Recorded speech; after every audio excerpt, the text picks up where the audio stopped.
저거 사람 아니여? 시체 아니여? 한겨울 갯벌, 얼음장 같은 진흙 속에 처박힌 남자는 이미 죽은 줄만 알았습니다. 대한민국 서열 1위 호텔 회장이 믿었던 조카와 10년지기 비서에게 배신당해 겨울 바다에 버려질 줄은 신조차 몰랐을 겁니다. 억척스런 막내의 횟집에서 바보배 씨로 숨죽여 산 지 딱 한 달. 비린내 나는 고무장갑을 낀 그가 낡은 피아노 앞에 앉아 완벽한 연주를 하던 그 순간 전율이 돋았습니다. 그 남자의 눈빛은 기억을 잃은 게 아니라 시퍼런 복수의 칼날을 숨기고 있었기 때문이죠. 과연 그는 짐승만도 못한 놈들을 처단하고 제자리로 돌아갈 수 있을까요? 사연 시작 전 구독과 좋아요를 눌러주시면 이 따뜻함을 더 많은 분들과 나눌 수 있습니다. 더불어 지금 어디서 듣고 계신지 댓글로 알려주시면 그곳으로 행운이 가득 깃들기를 바라겠습니다. 살을 애는 듯한 12월의 칼바람이 서해안의 작은 섬 월도를 강타하고 있었어요. 파도가 갯바위를 때릴 때마다 하얀 거품이 부서졌고 낡은 슬레이트 지붕은 금방이라도 날아갈 듯 덜컹거렸죠. 이곳은 박막내가 평생을 바쳐 지켜온 삶의 터전, 막내네 횟집입니다. 오후 4시밖에 안 됐는데 하늘은 벌써 어둑어둑해졌고 기온은 영하 10도까지 떨어져 하얀 입김이 뿜어져 나오고 있었거든요. 아따, 날씨 한번 징하게 춥네. 야, 배씨. 거기 멍하니 서 있지 말고 연탄 좀 갈아오라니까. 65살 막내의 걸걸한 목소리가 횟집 마당을 쩌렁쩌렁 울렸습니다. 그녀의 손은 고무장갑을 꼈는데도 벌겋게 부르터 있었죠. 평생 대학병원 수간호사로 환자들의 피고름을 닦아내던 그 고귀한 손이 이제는 생선 내장을 따고 갯지렁이를 만지는 거친 손이 된 지 오래였기 때문입니다. 막내의 호통의 구석에서 쭈그리고 앉아있던 남자가 화들짝 놀라며 일어났어요. 그는 마을 사람들이 배씨라고 부르는 남자, 바로 대한민국 서열 1위 호텔 그룹의 회장, 최태주였습니다.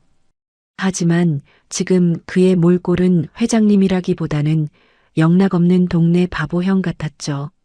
분홍색 꽃무늬 고무장갑을 끼고 무릎이 튀어나온 회색 트레이닝복 위에 막내가 시장에서 사온 붉은색 깔깔이 점퍼를 걸친 모습이었으니까요. 67의 나이라고는 믿기지 않는 훤칠한 키와 중후한 얼굴이었지만 그의 눈빛은 어딘가 초점이 풀려 멍해 보였습니다. 네, 사장님, 지금 갑니다요. 태주는 허둥지둥 연탄 집게를 들고 창고로 뛰어갔습니다. 절뚝거리는 오른쪽 다리가 안쓰러워 보였죠. 한 달 전 갯벌에 떠밀려 왔을 때 부러졌던 다리가 아직 온전히 낫지 않았기 때문입니다. 그는 익숙하지 않은 솜씨로 연탄 구멍을 맞추려 낑낑거렸어요. 손끝이 시커먼 연탄 가루로 범벅이 되었고 한때 수조원짜리 결제 서류에 서명하던 만년필 쥔 손가락은 이제 덜덜 떨리고 있었거든요. 차가운 바닷바람이 그의 얇은 옷깃 사이로 파고들 때마다 태주는 몸을 잔뜩 웅크렸고 그 모습이 마치 주인 눈치를 보는 늙은 개처럼 처량해 보였네요. 반면 같은 시각 서울의 풍경은 이곳과는 정반대였습니다.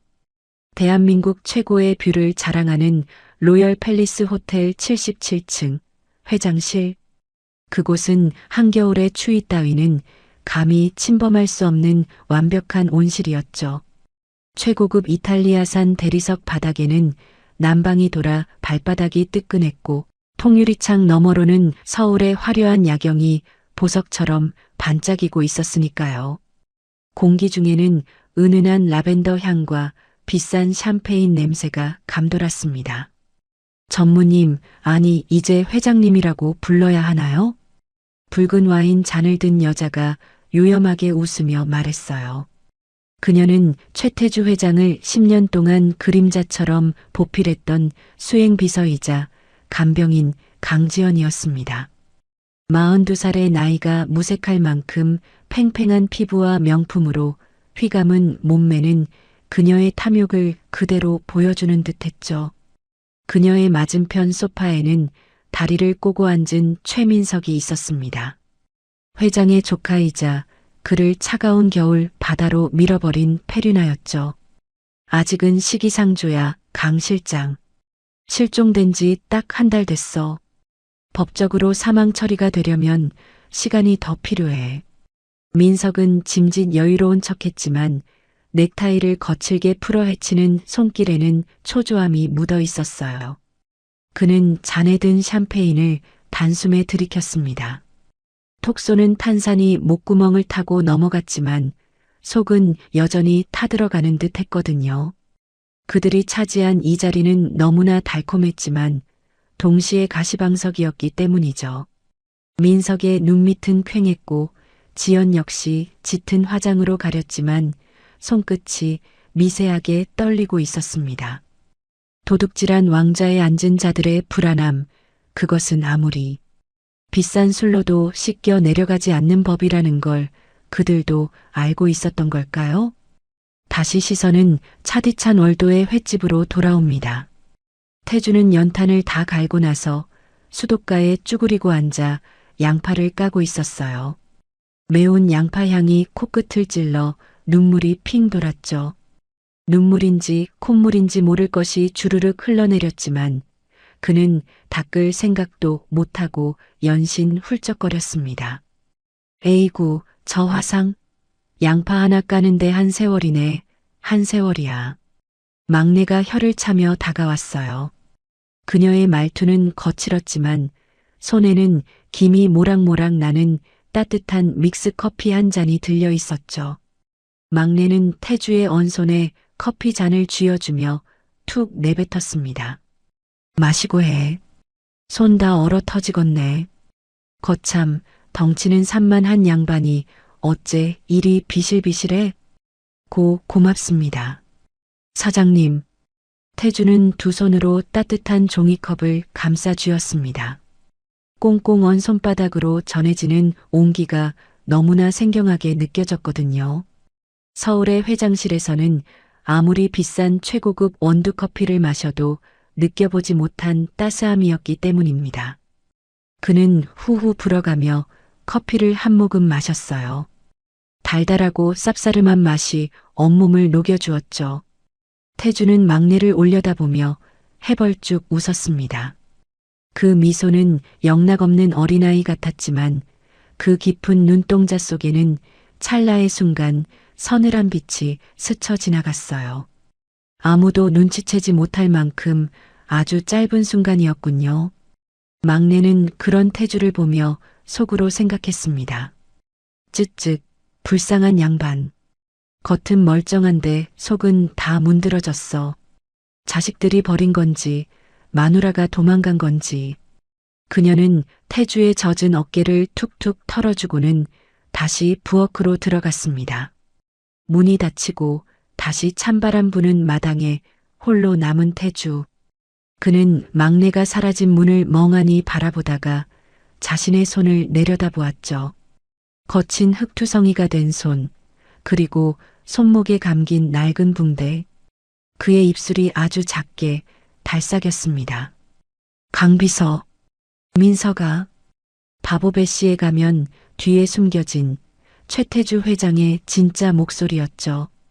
그의 목소리는 파도 소리에 묻혀 흔적도 없이 사라졌지만 그 눈빛만큼은 겨울 바다보다 더 시리게 빛나고 있었습니다. 지금 그는 무슨 생각을 하고 있을까요? 그리고 저 서울의 뻔뻔한 두 남녀는 언제까지 저 화려한 지옥 속에서 웃을 수 있을까요? 시간을 잠시 거슬러 올라가 볼까요? 정확히 30일 전 월도의 밤바다는 마치 거대한 짐승이 입을 벌리고 있는 것 같았죠. 그날은 1년 중 밤이 가장 길다는 동짓날이었고 바다 안개가 한치 앞도 분간할 수 없을 만큼 자욱하게 깔려 있었거든요. 막내는 그 늦은 시각까지 갯벌에 나가 있었어요. 겨울 낙지가 가장 맛이 좋을 때라 한 마리라도 더 잡아서 민박집 손님상에 올리려던 욕심 때문이었을 겁니다. 그녀의 장화가 질척한 갯벌에 푹푹 빠질 때마다 쩍쩍 하는 소리가 났죠. 그때였어요. 희미한 손전등 불빛 끝에 무언가 시커먼 물체가 걸려들었군요. 아니, 저게 뭐여? 통나무요. 막내는 눈을 가늘게 뜨고 다가갔습니다. 하지만 가까이 갈수록 코를 찌르는 것은 짠내 섞인 바다 냄새가 아니라 비릿하고 역겨운 피 냄새였어요. 검은 물체는 통나무가 아니었습니다. 사람이었죠. 그것도 아주 비싼 양복을 입은 채 갯벌 진흙 범벅이 되어 엎어져 있는 남자였으니까요. 보통 사람 같았으면 기겁을 하고 도망갔겠지만 막내는 달랐어요. 그녀의 몸속에 잠들어 있던 40년 전 대학병원 수간호사의 본능이 순식간에 깨어났기 때문이죠. 막내는 주저없이 진흙탕에 무릎을 꿇었습니다. 차가운 갯벌 물이 바지 속으로 스며들었지만 신경 쓸 겨를이 없었죠. 그녀는 거친 손으로 남자의 목덜미를 짚었어요. 맥박이 너무나 희미했거든요. 1분에 50회도 뛰지 않는 아주 느린 박동이었죠. 체온은 이미 얼음장처럼 차가웠고 입술은 보라색을 넘어 검푸르게 변해 있었어요. 저체온증으로 인한 심정지 직전의 위급 상황이었습니다. 이봐요. 정신 차려. 여기서 자면 죽어. 막내는 남자의 뺨을 사정없이 때렸습니다. 찰싹 찰싹 소리가 갯벌에 울려 퍼졌지만 남자는 미동조차 없었죠. 오른쪽 다리는 기이하게 꺾여 있었고 고급 셔츠는 찢어져 어깨에 흉한 화상 자국이 드러나 있었어요. 막내는 입술을 깨물었습니다. 여기서 119 구조대를 기다렸다가는 이 남자는 100% 저체온증으로 사망할 게 뻔했으니까요. 그녀는 이를 악물었죠. 에라이, 내 팔자야. 늙어서 이게 무슨 고생이여. 65의 노구가 70kg이 넘는 거구를 짊어졌습니다. 진흙에 발이 빠져 넘어지고 남자의 무게에 짓눌려 숨이 턱까지 차올랐지만 막내는 멈추지 않았어요. 그녀가 그를 끌고 갯벌을 빠져나오는 모습은 마치 저승사자의 소나기에서 억지로 생명을 낚아채우는 억척스러운 어미의 모습과도 같았죠. 그렇게 태주는 막내의 횟집, 따뜻한 아랫목으로 옮겨졌습니다. 그것이 바로 대한민국 호텔왕과 섬마을 욕쟁이 할머니의 기막힌 동거가 시작된 첫날 밤이었죠. 다시 현재로 돌아와 볼까요? 한 달이 지난 지금 태주는 막내네 횟집의 식구가 되어 있었어요. 물론 제밥값은 해야 한다는 막내의 철칙 때문에 일을 돕고 있었죠. 지금 태주는 횟집 홀에서 테이블을 닦고 있었습니다. 그런데 그 모습이 참으로 묘하더군요. 보통 시골 횟집에서는 행주로 쓱쓱 대충 닦기 마련인데 태주는 달랐거든요. 그는 행주를 정확히 사각형으로 접어 테이블의 모서리부터 중심까지 일정한 방향으로 닦아내고 있었으니까요. 물기 하나 남기지 않고 오와 열을 맞춰 숟가락과 젓가락을 세팅하는 솜씨. 그건 동네 바보의 손놀림이 아니라 평생 최고급 호텔리어를 교육하고 감독하던 회장의 몸에 밴 습관이었습니다. 막내는 주방에서 팔을 다듬다 말고 그 모습을 빤히 지켜보았죠. 저 양반 가만 보면 손놀림이 예사롭지가 않아. 숟가락 놓는 것도 무슨 귀신 신나락 까먹는 것처럼 각을 딱딱 맞춘단 말이지. 기억을 잃었다면서도 몸이 기억하는 품격은 어쩔 수가 없는 모양입니다. 그때 태주가 컵을 닦다가 실수로 놓치고 말았어요. 와장창 유리컵이 바닥에 산산조각이 났습니다. 태주는 소스라치게 놀라며 몸을 움츠렸죠. 마치 누군가에게 심하게 맞은 기억이라도 있는 사람처럼 양팔로 머리를 감싸쥐고 벌벌 떨었거든요. 아이고, 죄송합니다. 제가 죽을 죄를 지었습니다요. 태주는 바닥에 납작 엎드려 조각을 주우려 했어요. 그의 눈동자가 심하게 흔들렸죠. 그 순간 그의 머릿속에 짧은 환영이 스쳐 지나갔습니다. 어두운 배 위, 차가운 바닷바람, 그리고 자신을 향해 비웃으며 샴페인 잔을 던지던 조카 민석의 얼굴이었죠. 큰아버지, 이제 그만 쉬세요. 영원히. 태주는 숨이 막혀 컥컥거렸습니다. 아, 손대지 마. 다쳐. 막내가 소리를 지르며 달려왔어요. 그녀는 태주를 거칠게 밀어내고는 빗자루를 가져와 유리 조각을 쓸어 담았죠. 그리고는 태주의 손을 낚아채 꼼꼼히 살폈습니다. 다행히 베인 곳은 없었거든요. 막내는 태주를 의자에 앉히고 물 한 잔을 떠다 주었어요. 태주는 물컵을 받아들고도 진정하지 못한 채 가쁜 숨을 몰아쉬었죠. 그의 등은 식은 땀으로 축축하게 젖어 있었고요. 막내는 그런 태주를 보며 혀를 찢찢 찼지만 그녀의 눈빛에는 깊은 연민이 서려 있었죠. 단순한 사고 후유증이 아니었기 때문입니다. 저건 뼈에 사무친 공포라는 걸 그녀는 본능적으로 알았으니까요. 과연 이 남자는 어떤 끔찍한 기억을 품고 이 갯벌까지 떠밀려 온 것일까요? 며칠째 계속되던 폭설이 잠시 주춤하고 월도의 모처럼 따스한 겨울 햇살이 비쳤습니다. 오후 2시 점심 장사가 끝나고 손님들이 모두 빠져나간 횟집 안은 정막만이 감돌았죠. 식당 한가운데 있는 연탄난로 위에서 보리차 주전자가 칙칙 소리를 내며 끓고 있었고 텔레비전에서는 주부 가요열창 재방송이 흘러나오고 있었거든요. 막내는 계산대 의자에 앉아 꾸벅꾸벅 졸고 있었고 파출소 순경인 김순경만이 구석자리에서 늦은 점심으로 해물라면을 후루룩거리고 있었어요. 꺽, 잘 먹었습니다, 어머니. 역시 라면은 어머니가 끓여주는 게 제일이라니까요. 29살의 김순경은 넉살 좋게 웃으며 배를 두드렸습니다. 그는 이 섬의 유일한 치안 담당이자 독거노인이나 다름없는 막내의 말동무였기 때문이죠. 막내가 졸린 눈을 비비며 타박했어요. 먹었으면 싸게 가서 일이나 봐. 젊은 놈이 파출소 비우고 농땡이는. 아이 참 순찰 돌다가 배고파서 들른 거죠. 그나저나 저 배씨 아저씨는 좀 어때요?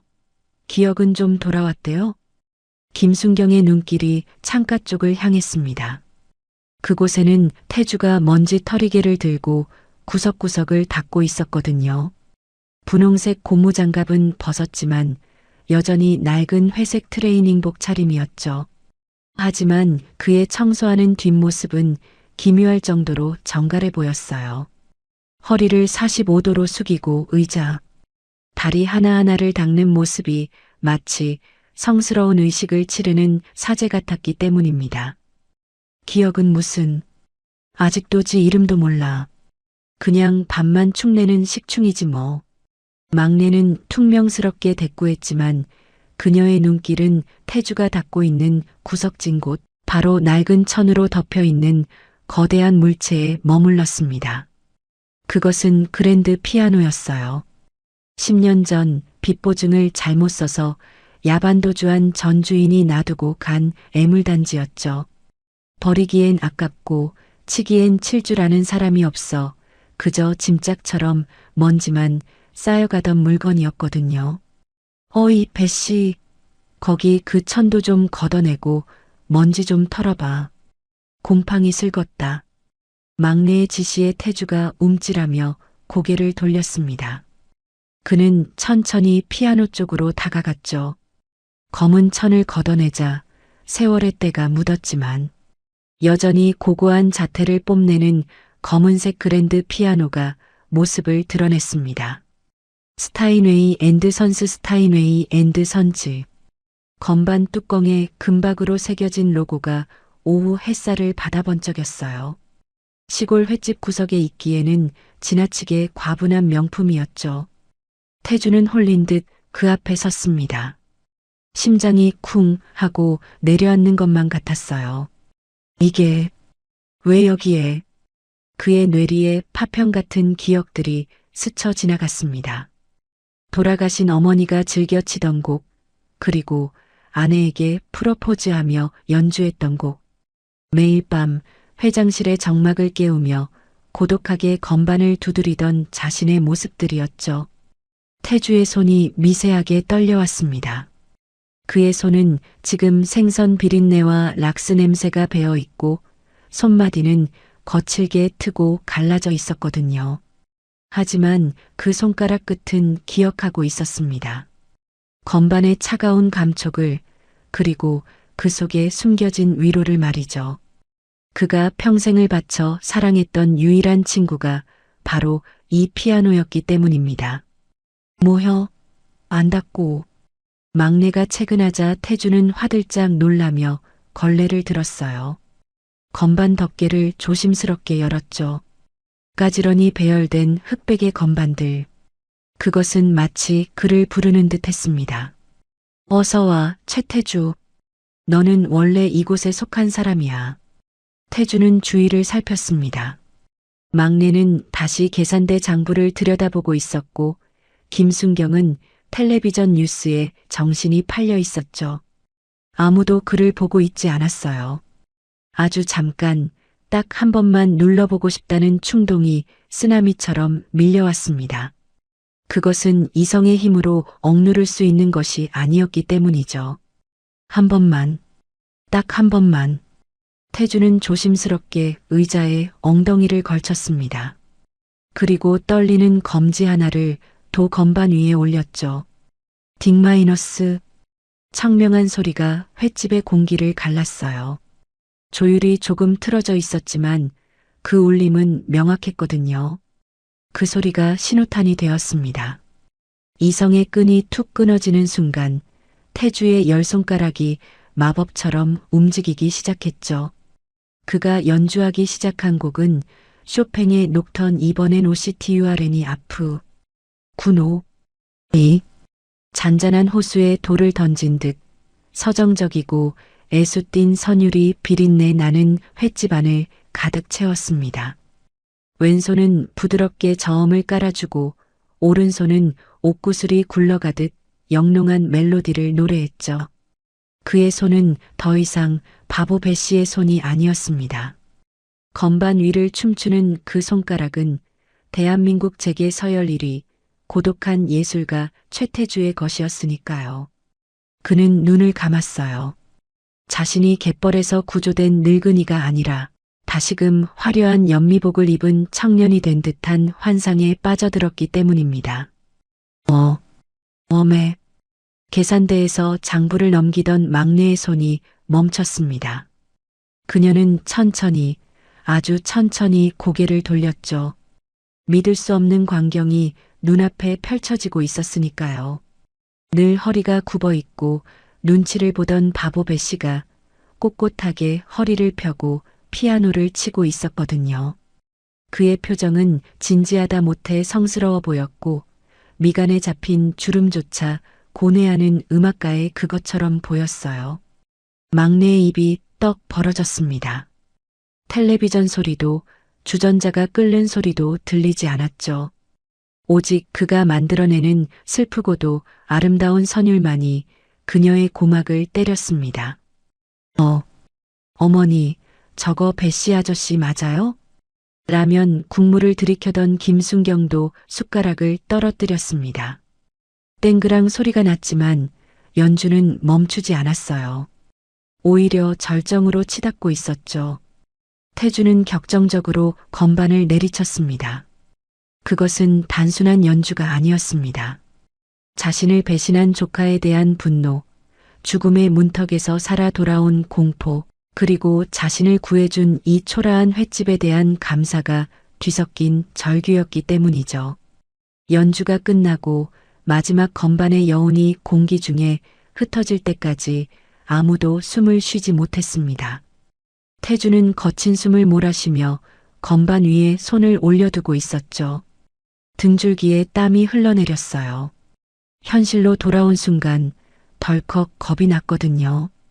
미쳤어. 내가 무슨 짓을 한 거야. 그는 천천히 고개를 돌렸습니다. 막내와 김순경이 넋이 나간 표정으로 자신을 쳐다보고 있었죠. 정적을 깬 건 막내였습니다. 그녀는 떨리는 목소리로 하지만 날카로운 눈빛으로 물었죠. 배 씨, 당신 정체가 뭐여? 그 질문은 횟집의 차가운 공기를 가르고 태주의 심장에 꽂혔습니다. 태주는 황급히 자리에서 일어났어요. 다시 어수룩한 바보의 표정을 지으려 애썼지만 이미 늦었다는 걸 직감했죠. 그의 손은 여전히 미세하게 떨리고 있었고 눈동자에는 방금 전의 격정이 남아 있었으니까요. 막내는 평생 수많은 사람을 봐왔습니다. 하지만 방금 전 태주의 눈빛은 그 어떤 환자에게서도 본 적 없는 지극히 맑고 강렬한 이성의 빛이었기 때문입니다. 과연 태주는 이 위기를 어떻게 넘길 수 있을까요? 그날 밤 월도의 바람은 유난히도 사나웠죠. 민박집 지붕을 때리는 빗줄기 소리가 마치 누군가 문을 두드리는 소리처럼 들려 태주는 이불 속에서 몇 번이나 몸을 떨었거든요. 막내에게 피아노 실력을 들킨 후 태주는 도망치듯 자신의 쪽방으로 숨어들었어요. 세평 남짓한 좁은 방, 곰팡이 핀 벽지, 그리고 비릿한 갯내음. 이곳은 대한민국 재계 서열 1위 회장이 머물기엔 처참한 감옥 같았지만 역설적으로 그를 살려두는 유일한 요새이기도 했습니다. 태주는 덜덜 떨리는 손으로 바지 주머니 깊숙한 곳을 뒤적였습니다. 손끝에 잡히는 작고 딱딱한 물체. 그것은 바로 하얀색 알약 한 개였어요. 한 달 전 그 운명의 밤에 강지연 비서가 회장님 비타민이에요. 피로 회복에 좋아요라며 건넸던 바로 그 약이었죠. 그날따라 속이 좋지 않아 몰래 혀 밑에 감췄다가 주머니에 뱉어두었던 생사를 가른한 알이었으니까요. 강비서, 내가 나한테 먹인 게 대체 뭐였냐? 태주는 희미한 달빛에 알약을 비춰보았습니다. 비타민이라기엔 지나치게 쓰고 혀끝에 닿기만 해도 정신이 몽롱해지던 약이었거든요. 그는 기억을 더듬었어요. 1년 전부터 깜빡깜빡 기억이 끊기기 시작했었습니다. 병원에서는 알츠하이머 초기라고 했지만 이상하게도 이 약만 먹으면 증세가 더 심해졌었죠. 태주는 주먹을 꽉 쥐었습니다. 약이 으스러져 하얀 가루가 손바닥에 묻어났어요. 치매가 아니었습니다. 놈들이, 그 믿었던 놈들이 멀쩡한 사람을 바보로 만들고 있었기 때문입니다. 으윽. 태주는 입을 틀어막고 신음했죠. 분노가 치밀어 올라 심장이 터질 것 같았지만 소리를 낼 수는 없었어요. 문 밖에는 막내가 있을 테니까요. 그녀가 눈치를 챘다는 건 알지만 아직은 인정할 수 없었습니다. 사람을 믿었다가 죽을 뻔했거든요.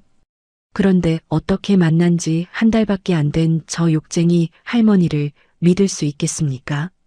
태주는 고개를 세차게 저으며 자신을 부정했죠. 아니야, 아무도 믿으면 안 돼. 나는 배씨야. 그냥 바보 배씨로 살아야 해. 그래야 사니까. 한편 같은 시각 서울의 최민석 전무는 불안감에 잠식당하고 있었어요. 그의 집무실 칠흑 같은 어둠 속에서 담배 연기만이 자욱하게 피어올랐죠. 재떨이에는 이미 꽁초가 수북했거든요. 젠장, 왜 시체가 안 떠오르는 거야? 민석이 신경질적으로 전화기를 집어 던지듯 내려놓았습니다. 실종된 지 30일이 지났습니다. 겨울 바다에 빠졌으니 일주일이면 시신이 떠올라야 정상이죠.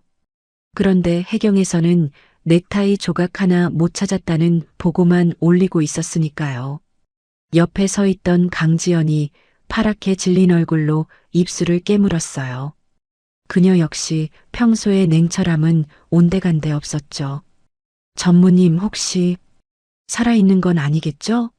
그 약 치사량은 아니었지만 바다에 빠지면 수영도 못하게 근육을 마비시키는 거였잖아요.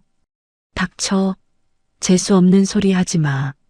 민석이 버럭 소리를 질렀습니다. 그는 벌떡 일어나 창가로 갔죠. 통유리에 비친 자신의 얼굴이 흉측하게 일그러져 있었습니다. 살아있을 리가 없어요. 그 차가운 바다에서 67 먹은 노인네가 그것도 약에 취한 채로 살아남는 건 불가능하니까요. 그는 스스로에게 최면을 걸듯 중얼거렸습니다. 하지만 등골을 타고 흐르는 서늘한 공포는 멈추지 않았죠. 만약 만에 하나라도 그가 살아 돌아온다면, 자신들이 저지른 짓이 세상에 까발려진다면, 그건 파멸을 의미했기 때문입니다. 사람 더 풀어. 서해안 일대 쥐새끼 한 마리도 놓치지 말고 다 뒤지라고 해. 민석의 고함이 텅 빈 사무실을 울렸습니다. 그것은 권력자의 명령이라기보다 겁에 질린 짐승의 비명에 가까웠네요. 다시 월도의 민박집으로 가볼까요?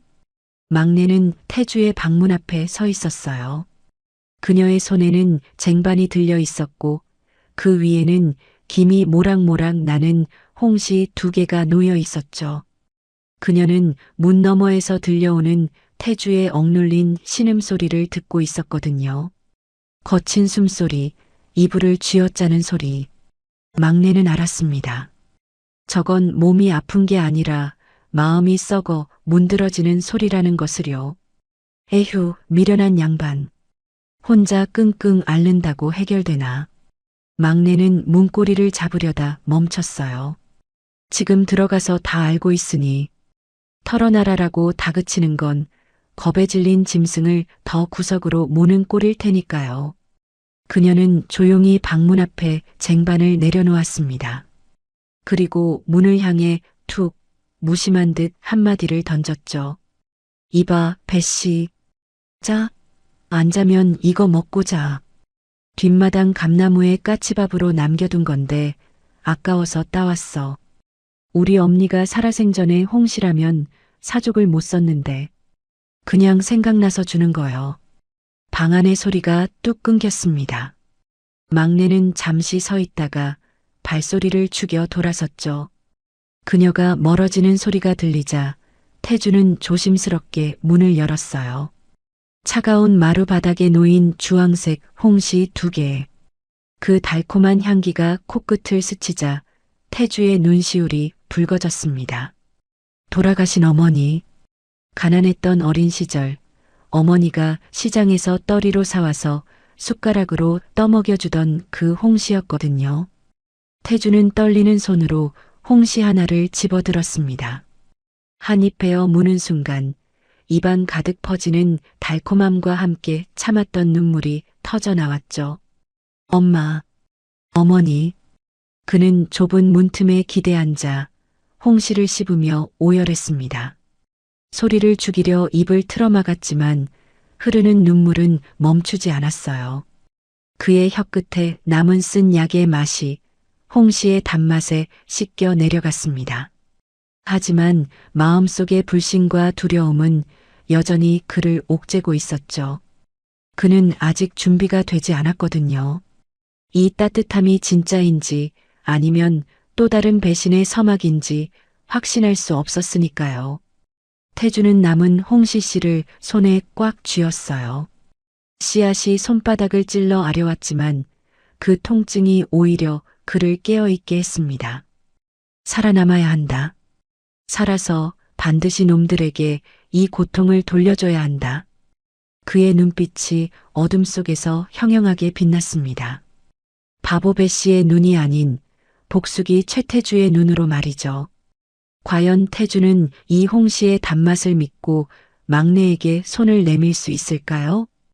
홍시 사건이 있었던 그날 밤 이후 횟집의 공기는 미묘하게 달라져 있었어요. 여전히 바닷바람은 뺨을 때릴 듯 매서웠고 파도는 쉬지 않고 갯바위를 때렸지만 민박집 안에는 보이지 않는 온기가 감돌기 시작했죠. 그것은 연탄 난로의 열기 때문만이 아니었습니다.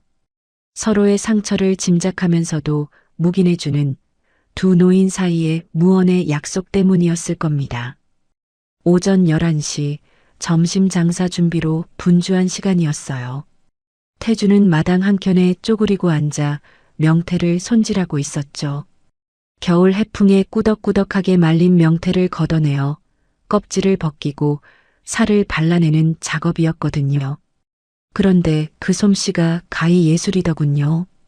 보통 사람이라면 살점이 뜯겨나가 너덜너덜해질 법도 한데 태주의 손을 거친 명태는 마치 해부학 교과서에 나오는 표본처럼 완벽했으니까요.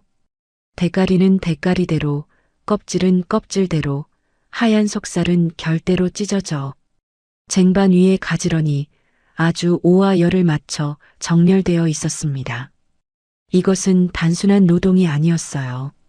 평생 호텔리어들의 유니폼 주름 하나, 로비에 먼지 한 톨까지 잡아내던 회장의 완벽주의가 명태 손질에 투영된 결과였기 때문입니다. 거참, 귀신이 곡을 하겠네. 배씨, 너 전생에 횟집 사장이었냐? 아니면 어디 이발소 면도사였냐? 지나가던 막내가 혀를 내둘렀습니다. 그녀는 앞치마에 손을 닦으며 태주의 작업물을 빤히 내려다보았죠. 분홍색 고무장갑을 낀 태주가 쑥스러운 듯 머리를 극적였어요. 아닙니다. 사장님이 가르쳐 주신 대로 했을 뿐입니다요. 가르쳐 주긴 누가? 내가 언제 명태줄 세우라고 했냐? 아주 그냥 군대 사열을 시켜놨네, 사열을. 막내는 툴툴거렸지만 입가에는 숨길 수 없는 미소가 번져 있었죠. 일머리 없는 바보인 줄 알았더니 시키는 일 하나는 끝내주게 해내는 이 남자가 밉지 않았던 모양입니다. 그때였습니다. 아줌마, 여기 주문 안 받아?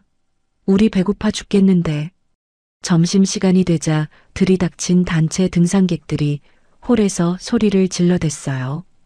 열댓 명은 되어 보이는 중년 남성들이 등산복 차림으로 들이닥쳐 왁자지껄 떠들고 있었거든요.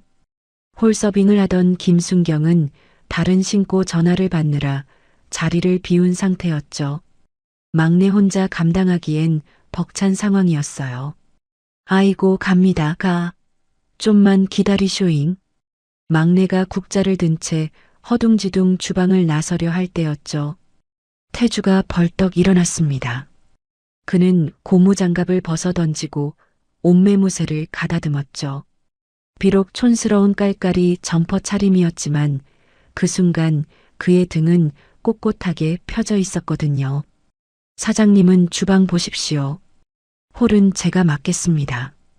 태주의 목소리는 평소의 어눌한 톤이 아니었어요. 낮고 단단하고 신뢰감을 주는 저음이었죠. 막내가 뭐라 대꾸하기도 전에 태주는 홀로 걸어 들어갔습니다. 그는 가장 시끄럽게 떠드는 테이블 앞으로 다가가 허리를 정확히 15도 숙여 정중하게 인사했습니다. 그 각도, 그 기품, 그것은 대한민국 최고의 호텔 로비에서 국빈을 맞이하던 바로 그 자세였거든요. 불편을 드려 죄송합니다, 고객님. 현재 주문이 밀려 다소 지체되고 있습니다. 저희 업소에서 가장 신선한 우럭 매운탕으로 준비해 드려도 괜찮으시겠습니까? 기다리시는 동안 따뜻한 보리차 먼저 올리겠습니다. 소란스럽던 등산객들이 일제히 입을 다물었습니다. 시골 횟집 종업원에게서 나올 수 없는 멘트와 품격에 압도당한 것이죠. 깔깔이를 입은 중년 남자가 내뿜는 기이한 아우라에 소리를 지르던 손님도 얼떨결에 고개를 끄덕였으니까요. 그래요. 그렇게 합시다. 태주는 물 흐르듯 주문을 정리해 주방으로 전달했어요. 사장님, 3번 테이블 우럭대자 하나, 5번 테이블 회덮밥 넷. 육수 먼저 올리겠습니다. 그의 지휘 아래 아수라장 같던 횟집은 순식간에 최고급 레스토랑처럼 질서가 잡혔습니다. 막내는 멍하니 그 광경을 바라보다가 피식 웃음을 터뜨렸죠. 아따, 저 양반. 아주 물 만난 고기네, 고기. 폭풍 같은 점심 장사가 끝나고 늦은 오후가 되었습니다. 손님들이 모두 떠난 가게 안에는 나른한 겨울 햇살만이 길게 누워 있었죠. 막내는 주방 한 구석에 작은 상을 펴고 태주를 불렀습니다. 이봐, 배씨. 와서 밥 먹어. 상 위에는 뚝배기에서 보글보글 끓고 있는 동태 매운탕과 갓 지은 하얀 쌀밥이 놓여 있었어요. 매콤하고 칼칼한 국물 냄새가 코끝을 자극했죠. 태주는 조심스럽게 맞은편에 앉았습니다. 평생 산의 진미를 다 먹어봤지만 지금 눈앞에 있는 이 투박한 밥상만큼 침이 고이는 음식은 없었거든요. 먹어. 아까 보니까 고생 많더구먼. 어디서 배웠어? 서빙하는 폼이 아주 기가 막히던데. 막내가 밥그릇 뚜껑을 열어주며 툭 던졌어요. 태주는 숟가락을 들다 말고 멈칫했습니다. 거짓말을 해야 했으니까요. 하지만 갓 지은 밥 냄새와 막내의 무심한 친절 앞에서 자꾸만 마음이 약해졌습니다. 그냥 옛날에 식당을 좀 크게 했었습니다. 망했냐? 네. 쫄딱 망했습니다. 믿었던 지배인 놈한테 사기당해서요. 태주의 목소리가 씁쓸하게 가라앉았습니다. 거짓말이었지만 뼈아픈 진실이 담겨 있었기 때문입니다. 막내는 아무 말 없이 동태살을 발라내기 시작했어요. 그녀의 투박한 손가락이 뜨거운 생선살을 능숙하게 헤집었죠. 가시를 싹 발라낸 하얀 속살 한 점. 막내는 그것을 숟가락에 얹어 태주의 밥그릇 위에 툭 올려놓았습니다. 먹어. 망한 건 망한 거고 산 사람은 먹어야 살지. 뼈 발라줄 테니까 맘 놓고 씹어. 태주는 밥그릇 위에 놓인 하얀 생선살을 바라보았어요. 눈앞이 흐릿해졌죠. 지난 67년 동안 그의 밥상에는 늘 최고급 요리가 올라왔거든요. 수행 비서들이 가시를 발라놓은 생선을 먹었고 영양사들이 칼로리를 계산한 식단을 먹었으니까요. 하지만 누군가가 자신의 투박한 손으로 뜨거움을 참아가며 직접 발라준 생선살은 어머니가 돌아가신 이후 처음이었습니다. 가슴 깊은 곳에서 뜨거운 덩어리가 울컥 치솟는 것 같았죠. 이 여자는 대체 왜? 태주는 국물을 떠먹는 척하며 눈가를 훔쳤습니다. 얼큰한 국물이 목을 타고 넘어가며 얼어붙었던 속을 뜨겁게 데워주었어요. 그것은 단순히 매운탕의 온도가 아니었습니다. 사람의 온도, 진심의 온도였기 때문이죠. 민석이 건네던 차가운 샴페인과는 비교할 수 없는 생명을 살리는 온도였습니다. 사장님, 참 따뜻하네요. 이 국물. 태주가 목이 메어 간신히 내뱉었어요. 막내는 짐짓 못 들은 척 깍두기를 우적우적 씹으며 대꾸했죠. 당연하지. 내가 청양고추를 몇 개나 썰어 넣었는데 안 따뜻하면 그게 맹물이지. 탕이요? 잔말 말고 밥이나 덮어. 막내는 태주의 밥그릇에 밥을 한 주걱 더 얹어주었습니다. 고봉밥이 되었죠. 태주는 그 수북한 밥을 보며 결심했습니다. 이 밥심으로, 이 따뜻한 국물의 힘으로 반드시 살아남겠다고요. 그리고 언젠가 이 밥값을, 이 사람의 마음에 대한 빚을 1000배, 10,000배로 갚겠다고 말이죠. 창밖에는 다시 눈발이 날리기 시작했습니다. 하지만 횟집 안 작은 밥상 머리에 마주 앉은 두 사람 사이에는 더 이상 찬바람이 불지 않았어요.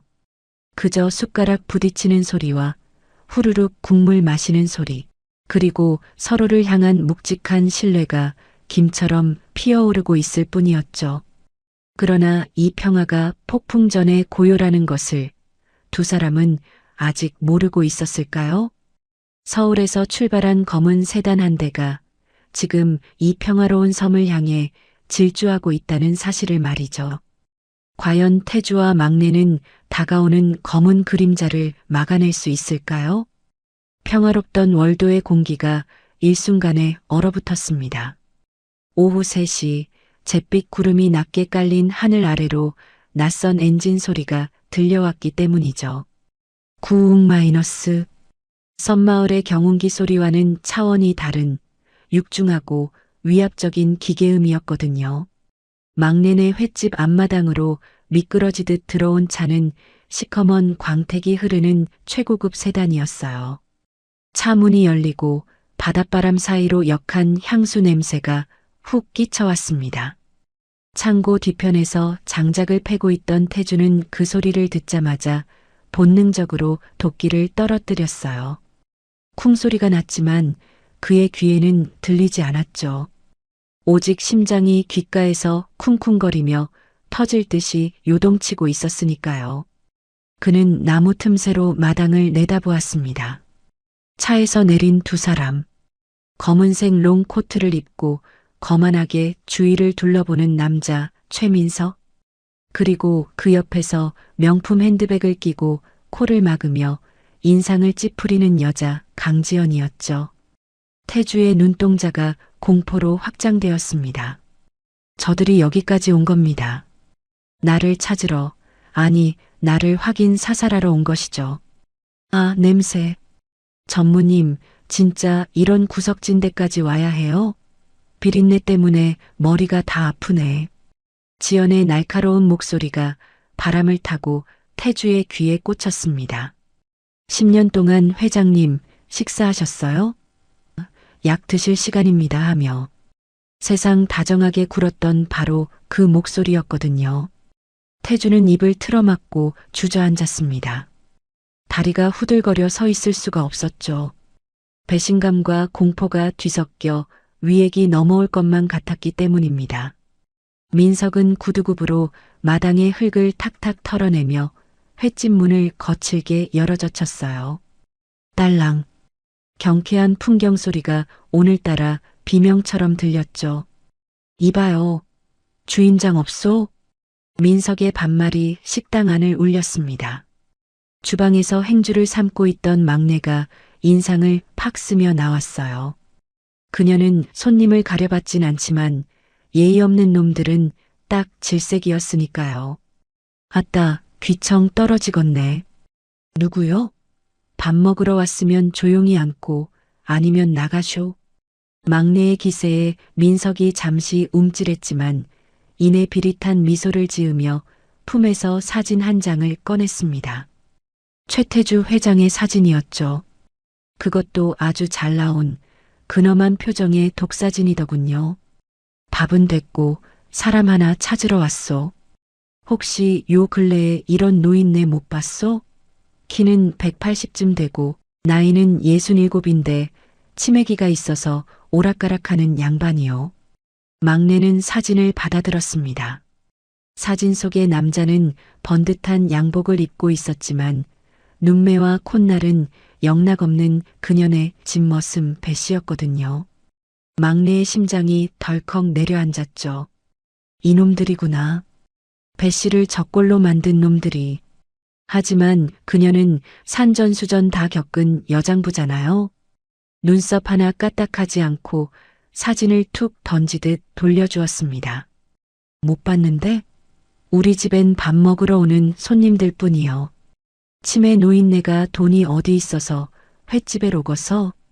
막내의 태어난 거짓말에 민석의 눈매가 가늘어졌습니다. 그는 의심스러운 눈초리로 식당 안을 쓱 훑었죠. 구석에 놓인 피아노 그리고 깨끗하게 닦인 테이블들이 눈에 거슬렸나 봅니다. 그때 옆에 있던 지연이 나섰어요. 그녀는 특유의 가식적인 미소를 지으며 막내에게 다가갔죠.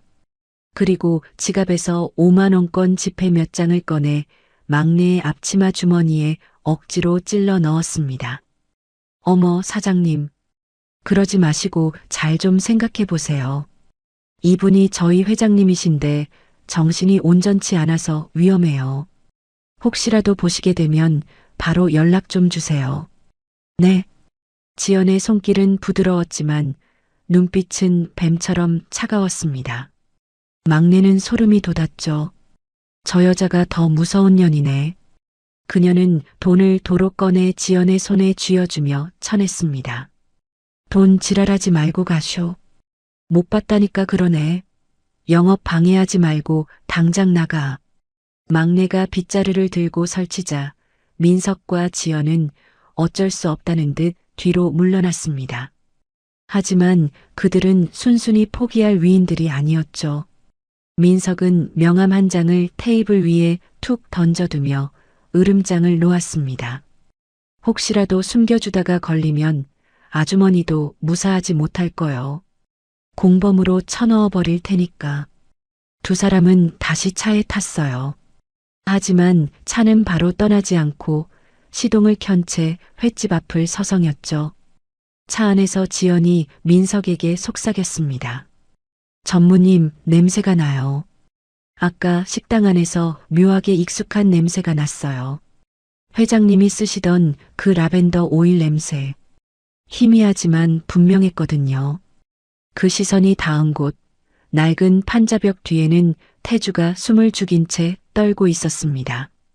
태주는 들은 것이죠. 정신이 온전치 않아서 위험해요라는 그 말. 그것은 단순한 거짓말이 아니었어요.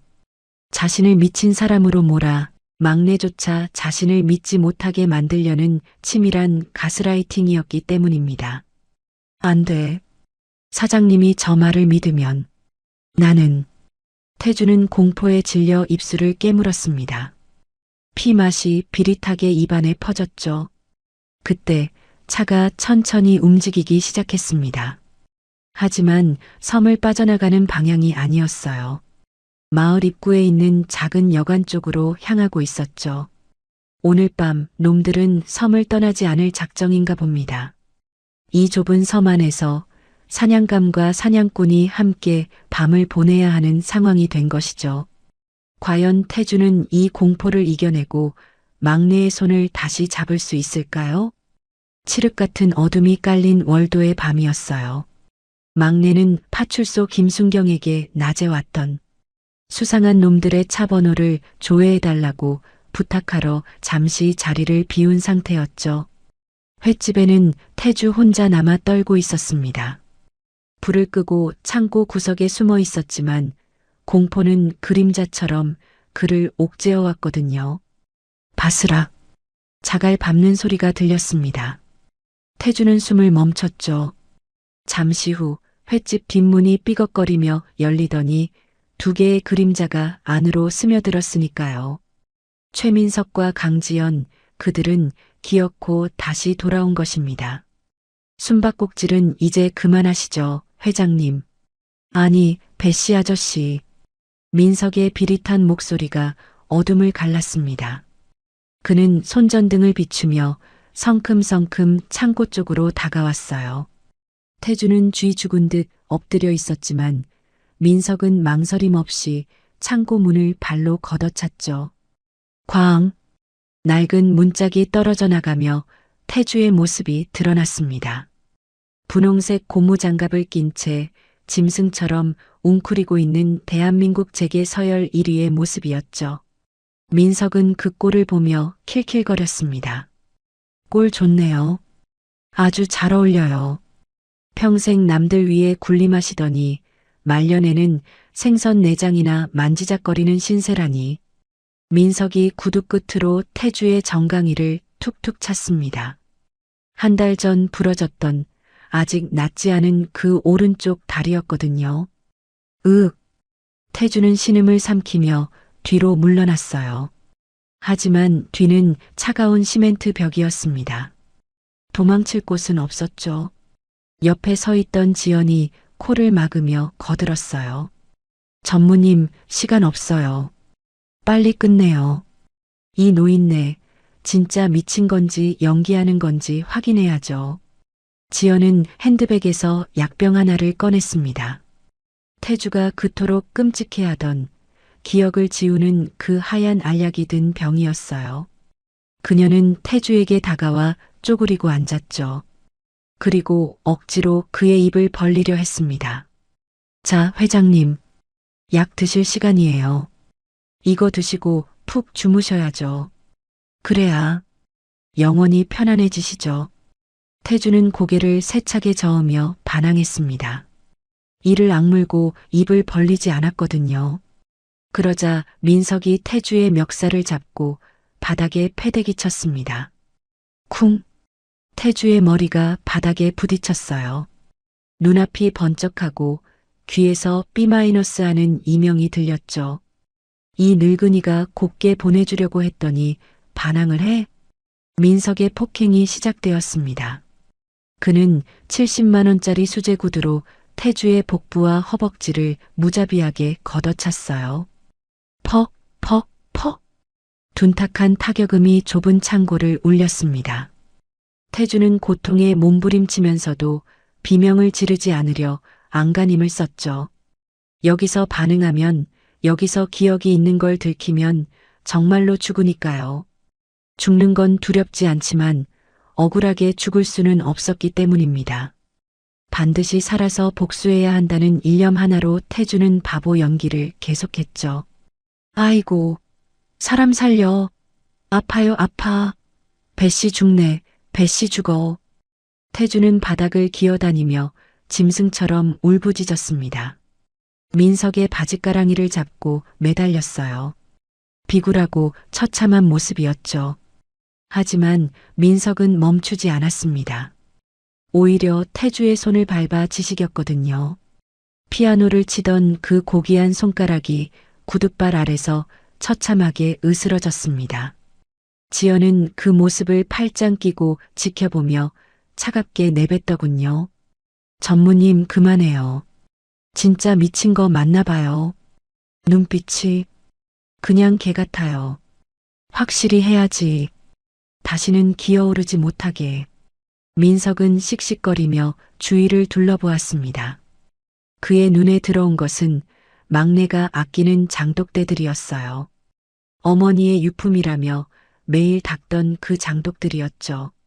민석은 옆에 있던 야구 방망이를 집어들었습니다. 어디선가 굴러다니던 아마도 김순경이 두고 간 방망이 같았거든요. 야, 이 미친 영감탱이. 내가 여기 숨어 살면서 이 집 주인한테 민폐 끼치면 안 되지. 쨍그랑, 와장창. 민석이 방망이를 휘두를 때마다 장독들이 박살났습니다. 된장이 튀고 간장이 바닥에 흥건하게 쏟아졌죠. 태주의 눈이 뒤집혔습니다.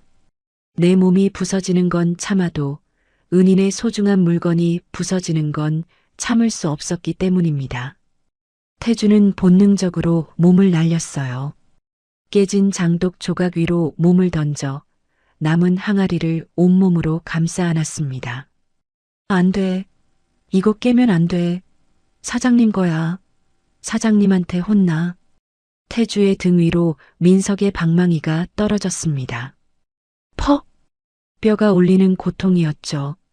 태주는 피를 토할 것 같았지만 장독을 놓지 않았습니다.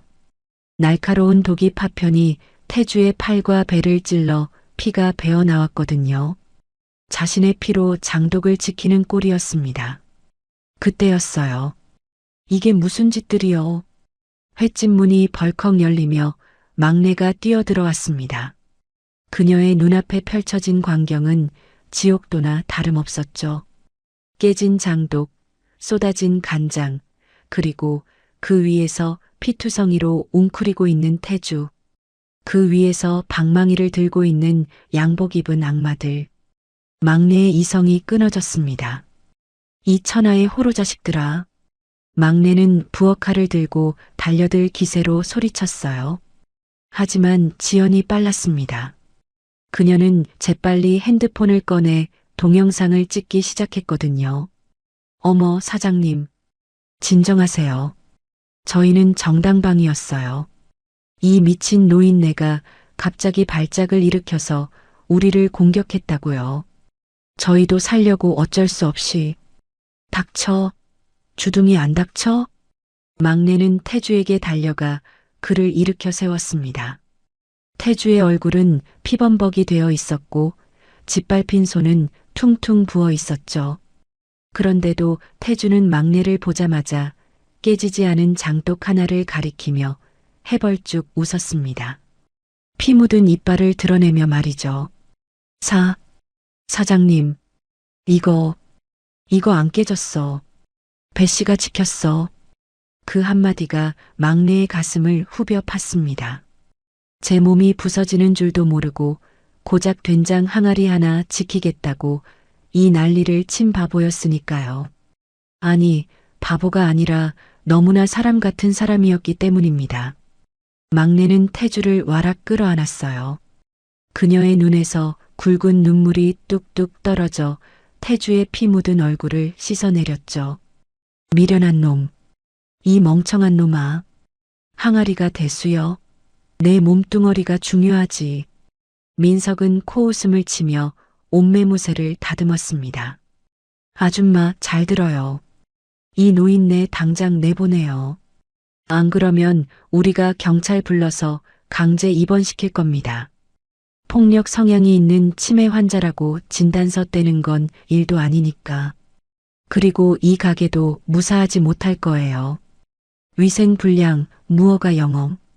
털면 다 나오는 거 아시죠? 지연이 싸늘하게 덧붙였습니다. 협박이었죠. 태주를 포기하지 않으면 막내의 삼터까지 짓밟아 버리겠다는 비열한 선전포고였으니까요. 막내는 태주를 아는 채 고개를 들었습니다. 그녀의 눈빛은 더 이상 시골 할머니의 것이 아니었죠. 생명을 위협하는 병마와 싸우던 40년 경력 수간호사의 서슬 퍼런 눈빛이었기 때문입니다. 해봐. 어디 한번 해보라고. 막내의 목소리가 낮게 깔렸습니다. 내 가게가 망하든 내가 감방을 가든 상관없어. 근데 말이야, 너희들 오늘 밤새등 따숩게 자긴 글렀다. 내 이놈의 새끼들, 뼈다귀 하나까지 다 발라버릴 테니까. 팽팽한 긴장감이 흐르는 가운데 태주는 막내의 품 안에서 민석을 노려보았어요. 피로 얼룩진 시야 너머로 조카의 비열한 웃음이 보였죠.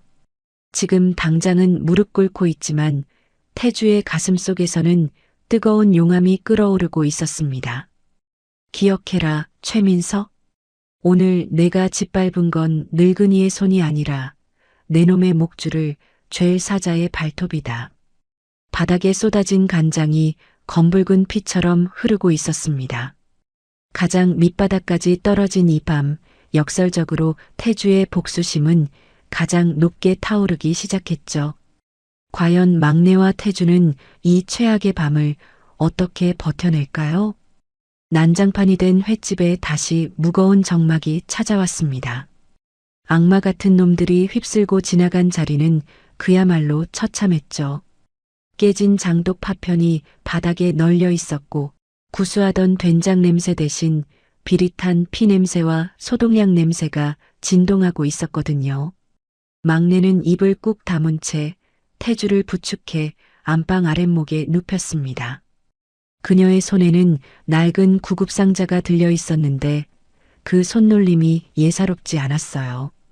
평생 병원 응급실에서 삶과 죽음의 경계를 넘나들던 베테랑 수간호사의 서늘한 본능이 돌아온 겁니다. 이봐, 배씨. 좀 따가울 거야. 참아. 막내는 솜에 빨간 요오드 용액을 듬뿍 묻혀 태주의 터진 이마와 찢어진 입술을 닦아냈습니다. 상처에 독한 소독약이 닿을 때마다 태주의 몸이 움찔거렸죠. 살이 타들어가는 듯한 쓰라림이었지만 그는 신음소리 한 번 내지 않았어요. 그저 막내의 옷자락을 꽉 쥐고 버틸 뿐이었습니다. 그 모습을 보는 막내의 마음은 오죽했을까요? 차라리 아프다고 소리를 지르거나 울기라도 하면 좋으련만 미련 곰탱이처럼 꾹 참는 꼴이 더 가슴을 후벼 팠기 때문입니다. 아이고, 이 화상아. 아프면 아프다고 해. 입 꾹 다물고 있으면 누가 상 줘? 막내가 버럭 소리를 질렀지만 그녀의 눈가는 이미 붉게 충혈되어 있었죠. 그녀는 떨리는 손으로 바늘에 실을 꿰었습니다. 태주의 팔뚝, 민석의 야구방망이에 맞아 찢어진 상처는 꽤 깊어서 꿰매지 않으면 안 될 상황이었거든요. 막내의 거친 손가락이 태주의 살갗을 조심스럽게 봉합하기 시작했습니다. 한 땀 한 땀. 바늘이 살을 뚫고 지나갈 때마다 막내의 미간에는 깊은 주름이 잡혔습니다. 그것은 단순한 치료가 아니었어요. 피 한 방울 섞이지 않았지만 어느새 식구가 되어버린 남자의 고통을 자신의 살처럼 느끼는 연민의 의식이었기 때문이죠. 사장님, 태주가 갈라진 목소리로 불렀습니다. 입술이 퉁퉁 부어 발음이 샜지만 그 눈빛만은 또렷하게 막내를 향하고 있었죠. 왜 임마? 아파? 아니요. 안 아파요. 그냥 사장님이 꼭 엄마 같아요. 그 말에 막내의 손이 허공에서 딱 멈췄습니다. 65 늙은이한테 엄마라니 기가 찰 노릇이었지만 이상하게도 웃음이 나오지 않았죠. 태주의 눈동자 속에 담긴 그 깊은 그리움과 절대적인 신뢰를 보았으니까요. 대한민국 재계 서열 1위, 평생을 고독한 왕자에서 살아왔을 이 남자가 가장 밑바닥에서 만난 구원자에게 보내는 최고의 찬사였던 겁니다. 시끄러워. 다 늙어서 주책은. 막내는 짐짓타박하며 마지막 매듭을 지었어요. 그리고 붕대를 감아주며 나지막이 중얼거렸습니다. 너 내가 살린다. 저승사자가 와도 내 허락 없이는 못 데려가니까 맘 놓고 푹 자. 그 말은 태주의 가슴속 깊은 곳에 꽂혔습니다. 차가운 겨울 바다에 버려졌을 때 느꼈던 죽음의 공포가 막내의 투박한 한마디에 눈 녹듯 사라지는 기분이었거든요. 태주는 그제야 안심이 된 듯 스르르 눈을 감았죠. 약 기운과 고통에 취해 의식이 멀어지는 와중에도 그는 막내의 거친 손길을 놓지 않았습니다. 태주가 잠들자 막내는 조용히 방문을 닫고 마당으로 나왔어요. 겨울바람이 땀에 젖은 이마를 식혀주었지만 그녀의 속에서 끓어오르는 분노는 식지 않았습니다. 그녀는 깨진 장독대 앞에 섰죠. 어머니가 물려주신 50년 묵은 시간장이 담겨있던 항아리였거든요. 그 검붉은 간장이 바닥에 쏟아져 얼어붙어 있었습니다. 막내는 허리를 숙여 깨진 항아리 조각 하나를 집어들었어요. 날카로운 파편에 손가락이 베어 피가 맺혔지만 아픔조차 느껴지지 않았습니다. 감히 내 집을 부수고 내 사람을 피투성이로 만들어? 그녀의 눈빛이 형형하게 빛났습니다. 막내는 주머니에서 핸드폰을 꺼냈죠. 그리고 단축번호 1번을 눌렀습니다. 신호음이 몇 번 울리기도 전에 건너편에서 씩씩한 목소리가 들려왔거든요. 네, 어머니. 김순경입니다. 무슨 일 있으세요? 김순경, 자냐? 막내의 목소리는 낮고 차분했지만 그 속에 담긴 살기는 전화기 너머까지 전해질 정도였습니다. 김순경이 당황한 듯 물었죠.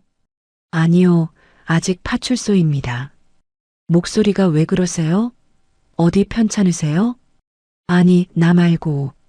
누가 많이 편찮게 될 것 같다. 너 아까 낮에 왔던 그놈들 차 번호 조회해봤지?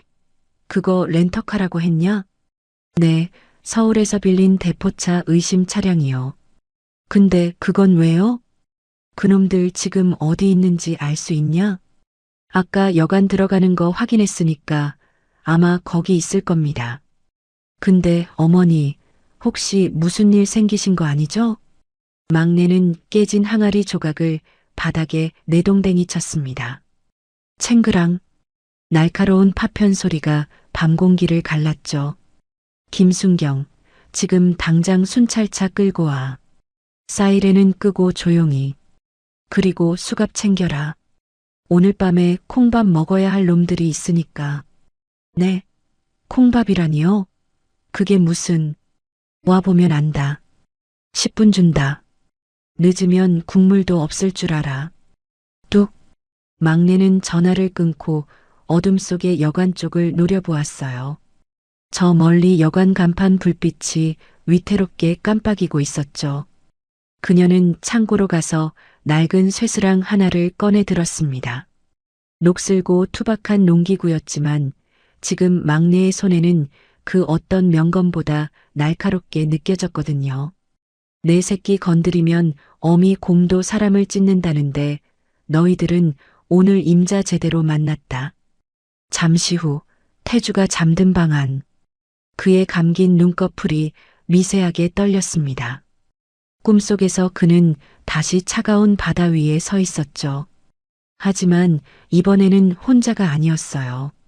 자신의 앞을 거대한 바위처럼 막아서고 있는 등 넓은 여인, 박막내가 있었기 때문입니다. 태주의 무의식이 말하고 있었습니다. 이제 더 이상 도망칠 필요가 없다고.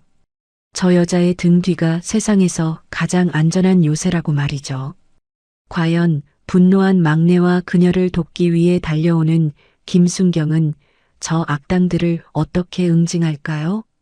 10분도 채 지나지 않아 김순경의 순찰차가 횟집 마당으로 소리 없이 미끄러져 들어왔습니다.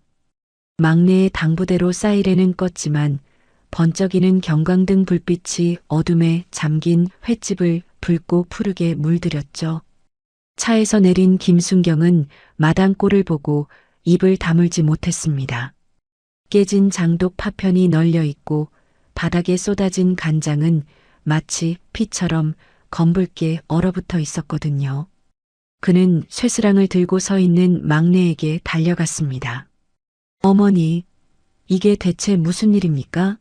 누가 이런 짓을, 누구긴 누구여. 낮에 왔다 간 그 호로 자식들이지. 막내는 턱짓으로 엉망이 된 창고 쪽을 가리켰어요. 그녀의 눈은 여전히 분노로 이글거리고 있었지만 목소리는 차분하게 가라앉아 있었죠. 김순경은 허리춤에 손을 올리며 한숨을 내쉬었습니다. 단순한 행패가 아니라 작정하고 저지른 주거 침입이자 특수 폭행 현장이었으니까요. 이거 감식반 불러야겠는데요? 지문이고 뭐고 싹 다 채취해야. 김순경. 그때였습니다. 어둠 속에서 낮고 묵직한 목소리가 들려왔습니다. 안방 문이 열리고 머리에 붕대를 감은 태주가 걸어 나오고 있었죠. 그는 절뚝거리는 다리로 천천히 하지만 한치의 망설임도 없이 마당 한가운데로 걸어 나왔습니다. 김순경은 반사적으로 경례를 붙일 뻔했습니다. 분명 낡은 트레이닝복에 붕대를 감은 초라한 노인인데 그에게서 뿜어져 나오는 기운은 파출소장, 아니 경찰서장보다 더 위압적이었기 때문입니다. 배씨 아저씨? 괜찮으세요? 머리는. 김순경이 걱정스런 얼굴로 다가갔습니다. 하지만 태주는 김순경의 눈을 똑바로 응시하며 품 안에서 무언가를 꺼내 내밀었죠. 휴지에 쌓인 작고 하얀 물체였습니다. 이걸 받게. 그리고 즉시 성분 분석을 의뢰해줘. 네. 이게 뭔데요? 놈들이 나한테 먹인 약이야. 치매 치료제라고 속여서 내 정신을 갉아먹고 나를 바다에 빠뜨려 죽이려 했던 흉기지. 김순경은 떨리는 손으로 알약을 받아들었습니다. 그리고 의아한 표정으로 태주를 올려다보았죠. 지금 이 아저씨가 무슨 말을 하는 건가 싶었을 겁니다. 평소엔 혀 짧은 소리를 내며 사장님 밥 줘요 하던 배 씨가 갑자기 뉴스 앵커처럼 정확한 발음으로 범죄 사실을 진술하고 있었으니까요. 태주는 김순경의 혼란을 꿰뚫어 보듯 한 걸음 더 다가섰습니다. 그리고 달빛 아래서 자신의 얼굴을 온전히 드러냈죠. 자네, 낮에 뉴스에서 내 얼굴 봤지? 최민석이가 실종됐다고 떠들어대던 그 사람 말이야. 설마. 에이, 아니죠? 그럴 리가. 김순경은 뒷걸음질 치며 태주의 얼굴과 기억 속 뉴스의 사진을 대조해 보았습니다. 이마의 주름, 콧날의 각도, 그리고 무엇보다 저 서슬퍼런 눈빛, 퍼즐 조각이 맞춰지듯 소름 끼치는 진실이 뇌리를 스쳤습니다. 그는 숨을 들이켰어요. 로열 팰리스. 최태주 회장님? 그래. 내가 최태주네. 태주의 대답은 짧았지만 그 울림은 천둥보다 컸습니다. 그 한마디로 지난 한 달간의 모든 의문이 풀려버렸기 때문이죠. 왜 그가 갯벌에 쓰러져 있었는지, 왜 호텔리어처럼 청소를 했는지, 그리고 왜 낡은 피아노 앞에서 그토록 처절하게 쇼팽을 연주했는지 말이죠. 김순경은 자기도 모르게 차려 자세를 취했습니다. 세상에, 진짜 살아계셨군요. 전 국민이 찾고 있는데 여기서 이러고 계셨던 겁니까? 믿었던 놈들한테 등 뒤에서 칼을 맞았으니까. 살아남으려면 숨죽이고 바보가 되는 수밖에 없었어. 태주는 씁쓸한 표정으로 깨진 장독대를 바라보았습니다. 자신의 목숨값보다 더 소중하게 지키려 했던 그 항아리들을 말이죠. 하지만 이제 더 이상 숨지 않을 생각이야. 저놈들이 내 은인의 집을 부수고 내 생명을 위협했어. 이건 명백한 살인 미수이자 테러야. 태주의 눈빛이 번뜩였습니다. 그는 김순경의 손에 들린 알약을 가리키며 덧붙였죠.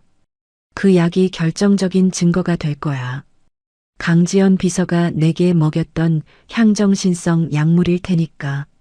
그리고 저기 널브러진 야구방망이, 저기엔 최민석의 지문이 묻어 있을 걸세. 내가 몸으로 막으면서 놈이 장갑 끼는 걸 못 보게 했거든. 막내는 그제야 알았습니다. 아까 태주가 장독을 끌어안고 맞으면서도 웃었던 이유를요. 그는 단순히 막고 있었던 게 아니었습니다. 자신의 피와 살을 내어주면서 놈들의 지문과 폭행, 흔적이라는 결정적인 물증을 확보하고 있었던 겁니다. 막내의 가슴이 먹먹해졌습니다. 독한 양반. 진짜 독한 양반이네. 그 와중에 그걸 계산하고 있었어? 김순경은 알약과 야구방망이를 증거물 봉투에 조심스럽게 담았습니다. 그의 표정도 이제는 진지한 경찰의 얼굴로 돌아와 있었죠. 회장님, 아니 피해자분. 지금 즉시 현행범으로 체포하겠습니다. 주거 침입, 특수 폭행, 거기에 살인 미수 혐의까지. 제가 놈들에게 콩밥이 아니라 아주 돌을 씹게 만들겠습니다. 고맙네, 김순경. 아닙니다. 제가 영광이죠. 죽은 줄 알았던 영웅을 제 손으로 구하게 됐으니까요. 세 사람은 서로를 마주 보았습니다. 횟집 주인 할머니, 시골 파출소 순경, 그리고 죽다 살아난 재벌 회장. 어울리지 않는 조합이었지만 그들의 눈빛은 하나의 목표를 향해 타오르고 있었습니다. 바로 정의 구현이었죠. 막내가 쇠스랑을 땅에 쿵 찍으며 외쳤습니다. 자, 그럼 가자. 그놈들 여간방에서 처자고 있을 때 덮쳐야지. 내 오늘 아주 끝장을 볼라니까. 잠깐만요, 사장님. 태주가 막내의 앞을 막아섰습니다. 그리고 자신의 퉁퉁 부은 손으로 막내의 거친 손을 잡았습니다. 그의 눈가가 촉촉하게 젖어 있었죠. 사장님은 여기 계세요. 험한 꼴은 제가 봅니다. 사장님은 따뜻한 밥이나 지어 놓으세요. 놈들 잡아서 경찰서 넘기고 오면 배고플 것 같으니까요. 그것은 태주가 할 수 있는 최고의 배려이자 사랑이었습니다. 피 튀기는 복수의 현장에 은인을 데려가고 싶지 않은 마음, 그리고 돌아올 곳이 있다는 안도감을 느끼고 싶은 마음이었기 때문이죠. 막내는 태주의 눈을 한참이나 들여다보다가 픽 웃으며 쇠스랑을 내려놓았습니다. 알았어. 대신 놓치면 밥이고 뭐고 국물도 없는 줄 알아. 김순경, 너도 똑바로 해. 충성? 걱정 마십시오, 어머니. 태주와 김순경은 순찰차에 올랐습니다. 경광등이 다시 번쩍이며 어둠을 갈랐죠. 차는 마을 입구 여관을 향해 질주하기 시작했습니다. 이제 진짜 사냥이 시작된 겁니다. 쫓기던 사슴이 사자가 되어 돌아가는 순간이었죠. 과연 여관방에서 샴페인을 터뜨리며 승리에 취해 있을 민석과 지연은 자신들에게 닥쳐올 파멸을 짐작이나 하고 있을까요? 마을 어귀의 낡은 여관, 바다 모텔 305호 앞이었어요. 복도에는 퀴퀴한 담배 냄새와 싸구려 방향제 냄새가 뒤섞여 있었죠. 김순경은 문 옆에 바짝 붙어 섰고 태주는 그 뒤에 서서 깊은 숨을 몰아쉬었습니다. 심장이 쿵쿵 뛰었지만 그것은 두려움이 아니었어요. 이제 모든 것을 끝내야 한다는 비장함이었으니까요. 방 안에서는 남녀의 웃음소리가 희미하게 새어나오고 있었거든요. 자기야, 그 노인네 진짜 미친 거 맞지? 아까 보니까 아주 가관이던데. 그럼 약을 그렇게 먹였는데 뇌가 멀쩡할 리가 있어? 이제 신경 끄고 우리끼리 즐기자고. 내일 서울 가면 회사 매각부터 진행하자. 민석과 지연의 목소리였습니다. 승리에 취해 샴페인이라도 터뜨리고 있는 모양이더군요. 태주는 김순경에게 눈짓을 보냈습니다. 김순경이 고개를 끄덕이더니 망설임 없이 문을 발로 걷어찼습니다. 쾅! 낡은 문짝이 비명을 지르며 열렸습니다. 경찰이다. 동작 그만. 김순경이 소리치며 방 안으로 뛰어들었어요. 침대에 걸터 앉아 와인을 마시던 민석과 지연은 소스라치게 놀라 잔을 떨어뜨렸죠. 쨍그랑 붉은 와인이 하얀 침대 시트 위로 핏물처럼 번져나갔습니다. 뭐야? 당신 미쳤어? 여기가 어디라고 함부로 들어와. 민석이 벌떡 일어나며 소리를 질렀습니다. 아직 상황 파악이 안 된 듯 얼굴에는 짜증과 분노가 가득했거든요. 하지만 김순경 뒤에서 걸어 들어오는 한 남자를 본 순간 그의 표정은 순식간에 경악으로 일그러졌습니다. 머리에 붕대를 감고 낡은 트레이닝복을 입었지만 그 눈빛만은 지옥에서 돌아온 사자처럼 형용한 남자. 바로 최태주였기 때문입니다. 큰아버지. 민석의 입술이 파르르 떨렸습니다. 귀신이라도 본 듯 뒷걸음질 치다 침대 모서리에 걸려 넘어질 뻔했죠. 옆에 있던 지연은 비명을 지르며 입을 틀어막았습니다. 죽은 줄 알았던 사람이, 아니 아까까지만 해도 짐승처럼 울부짖던 바보 노인이 서슬 퍼런 눈으로 자신들을 노려보고 있었으니까요. 왜 귀신이라도 본 것 같으냐? 하긴 내 놈들 눈에는 내가 귀신보다 더 무섭겠지. 태주의 목소리는 낮고 차가웠습니다. 그는 천천히 방 안으로 걸어 들어갔어요. 민석은 본능적으로 식탁 위에 있던 와인 병을 집어들려 했습니다. 하지만 김순경이 더 빨랐죠. 순식간에 민석의 팔을 꺾어 제압해 버렸거든요. 으악, 이거 안 나? 내가 누군지 알아? 대한건설 전무 최민석이야. 전무고 나발이고 당신을 살인 미수 및 특수 폭행 현행범으로 체포합니다. 변호사를 선임할 권리가 있고. 김순경이 미란다 원칙을 읊으며 수갑을 채웠습니다. 철컥. 차가운 금속음이 방 안에 울려 퍼졌죠. 지연은 사색이 되어 구석으로 도망치려 했지만 태주가 그녀의 앞을 막아섰습니다. 그는 주머니에서 증거물 봉투를 꺼내 그녀의 눈앞에 흔들어 보였어요. 그 안에 든 하얀 알약을 본 순간 지연의 다리가 풀려버리고 말았습니다. 강비서, 이게 비타민이라고 했나? 회장님, 그게 저는 정말 몰랐어요. 전무님이 시키는 대로. 닥쳐. 태주의 호통이 벼락처럼 떨어졌습니다. 그는 떨고 있는 지연을 내려다보며 끓어오르는 분노와 슬픔을 토해냈습니다. 10년이야. 내가 너를 친딸처럼 믿고 내 건강을 맡긴 게 10년이라고. 그런데 내가 나한테 매일 밥 먹인 게 내 뇌를 썩게 만드는 독약이었다니. 짐승도 밥을 주는 주인은 물지 않는다는데 내가 어찌 짐승만도 못한 짓을 할 수 있단 말이냐? 태주의 목소리가 미세하게 떨렸습니다. 그것은 단순한 분노가 아니었어요. 믿었던 사람에게 배신당한 인간적인 비애, 그리고 그들을 곁에 두었던 자신의 어리석음에 대한 통탄이었기 때문입니다.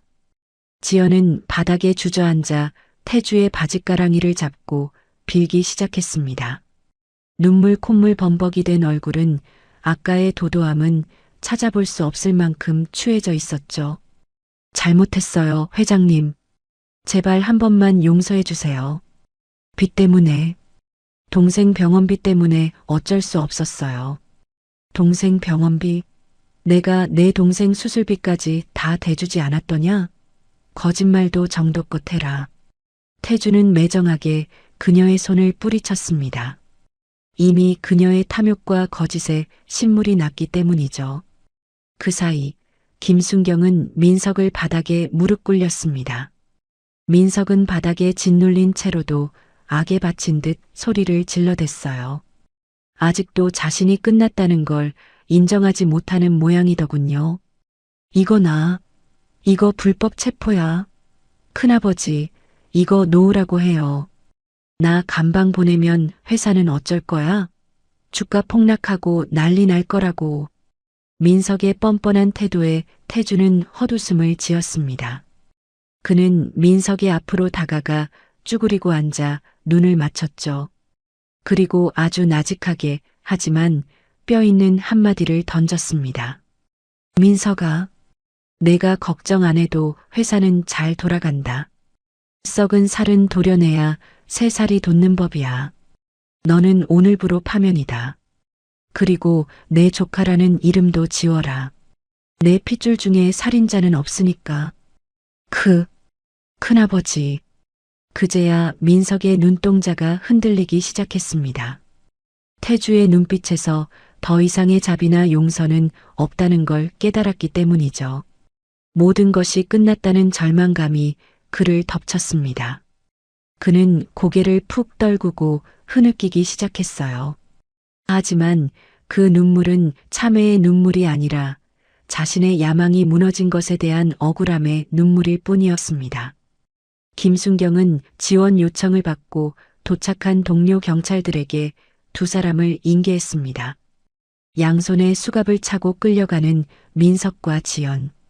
그들의 뒷모습은 화려했던 겉모습과 달리 너무나 초라하고 비참해 보였습니다.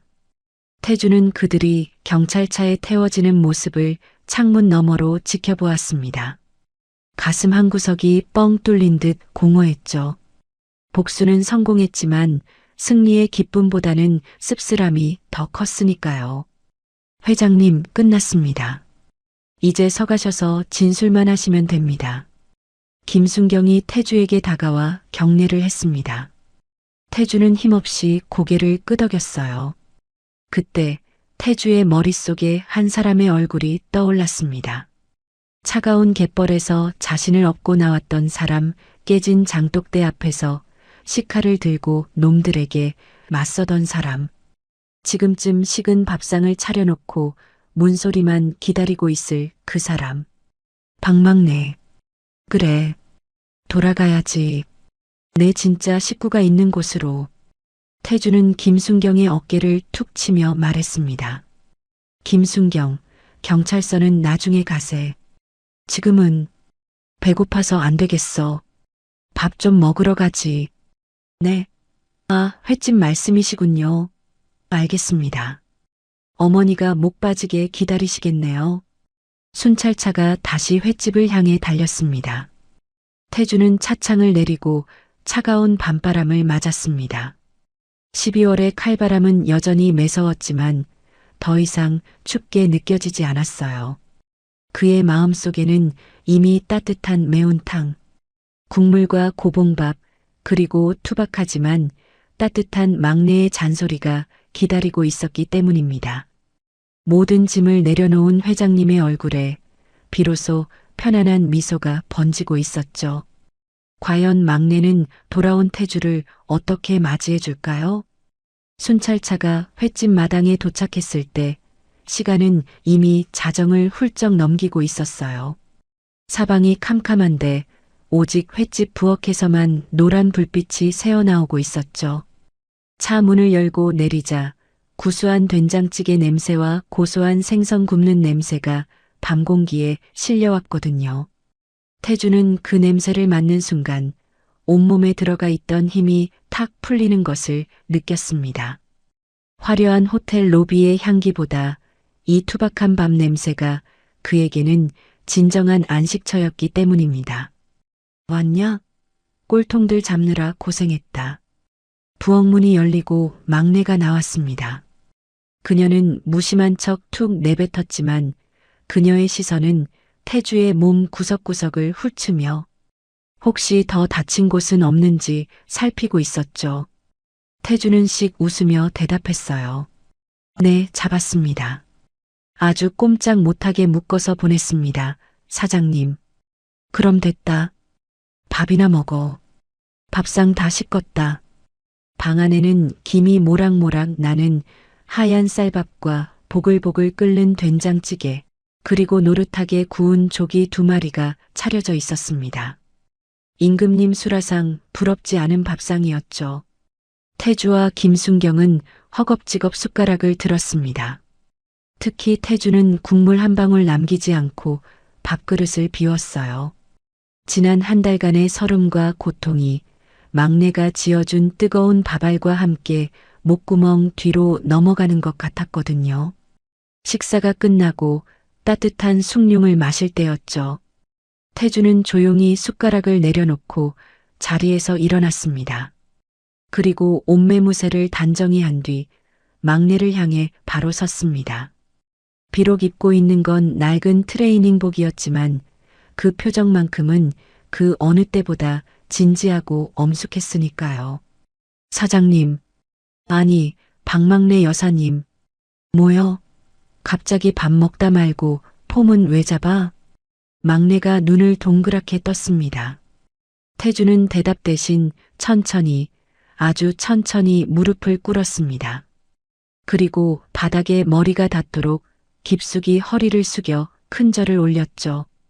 대한민국 재계 서열 1위, 수만 명의 직원을 거느린 회장이 시골 횟집 주인 할머니에게 올리는 생애 가장 낮은 자세의 인사였습니다.